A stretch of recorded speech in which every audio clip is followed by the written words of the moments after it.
வணக்கம், நான் உங்கள் டாக்டர் சி பாலாஜ். இன்றைய பதிவு பார்த்தீங்கன்னா நம்முடைய மூலாதாரம் சக்கரம் நன்றாக செயல்படக்கூடிய ஒரு எளிய 2 பயிற்சிகள் பார்க்கலாம்.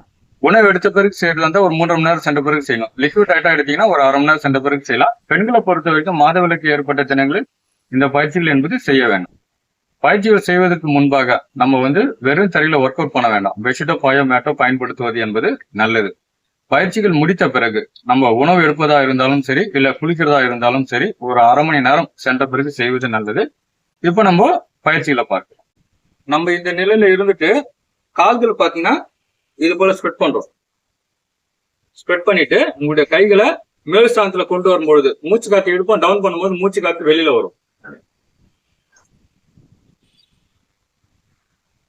இந்த நிலையில ஒரு 25 எண்ணிக்கை நம்ம அப்படியே நிறுத்தலாம். 25 எண்ணிக்கைன்றது பாத்தீங்கன்னா 1, 2, 3, 4, 5 இது போல ஒரு 25 எண்ணிக்கை நம்ம செய்யலாம்.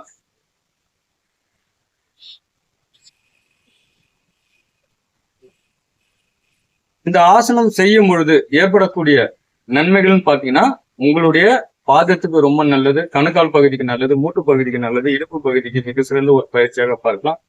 உங்களுடைய நுரையீரலுக்கும் மிக நல்லது, இருதயத்துக்கும் நல்லது, உங்களுடைய தோள்பட்டை வலி சரி செய்யக்கூடிய ஒரு மிக சிறந்த ஒரு ஆற்றலும் பார்க்கலாம். முதுவலிக்கும் மிக நல்ல ஒரு பயிற்சியாக பார்க்கலாம். உங்களுடைய மூலாதாரம் சக்கரம் ஆக்டிவேட் பண்ணக்கூடிய ஒரு மிக சிறந்த ஒரு ஆசனம். இதுல இந்த ஆசனம் பெயர் பார்த்தீங்கன்னா காளி ஆசனம் சொல்லலாம். அதாவது காளியோடைய தோற்றத்துல இருப்பதனால இதற்கு இந்த பெயர். இப்ப 2வது ஒரு பதிவு. இப்ப நம்ம சோடு நிலையில இருக்கும், இருந்துட்டு கைகள் இப்படி கொண்டு வரும்.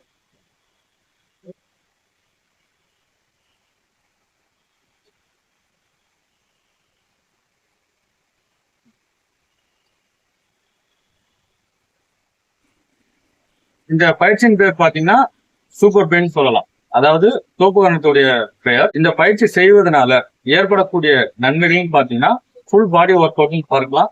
மெமரி பவருக்கு ஒரு மிக சிறந்த ஒரு ஆற்றல் உண்டு. அதே போல உங்களுடைய ஸ்பைனல் கார்டுக்கும் ரொம்ப நல்லது. உங்களுடைய பாதத்திற்கும் உங்களுடைய மூட்டு ஸ்தானத்திற்கும் சரி, உங்களுடைய இடுப்பு ஸ்தானத்திற்கும் பலப்படுத்தக்கூடிய ஒரு மிக சிறந்த ஒரு ஆற்றல் உண்டு. சோபானம் செய்யும் பொழுது நம்ம கவனிக்கக்கூடிய விஷயம் பார்க்கும் பொழுது மூட்டுல உங்களுக்கு பாதிப்பு இருக்கு, மூட்டுல தேய்மானம் இருக்கு, ஐபிபி இருக்கு அப்படின்ற ஒரு பட்சத்துல சோபானம் என்பது செய்ய வேண்டாம். இதுல உங்களுக்கு சக்கரை வியாதியும் குறையக்கூடிய ஒரு நிலையை நம்ம பார்க்கலாம். உங்களுடைய கல்லீரல் மண்ணீரல் பித்தப்பையை ஸ்ட்ரென்தன் பண்ணும், உடல் பருமனும் குறையக்கூடிய ஒரு நிலை. பெண்களை பொறுத்த வரைக்கும் அந்த கருப்பையை வந்து பலப்படுத்தக்கூடிய ஒரு ஆற்றல் என்பது உண்டு.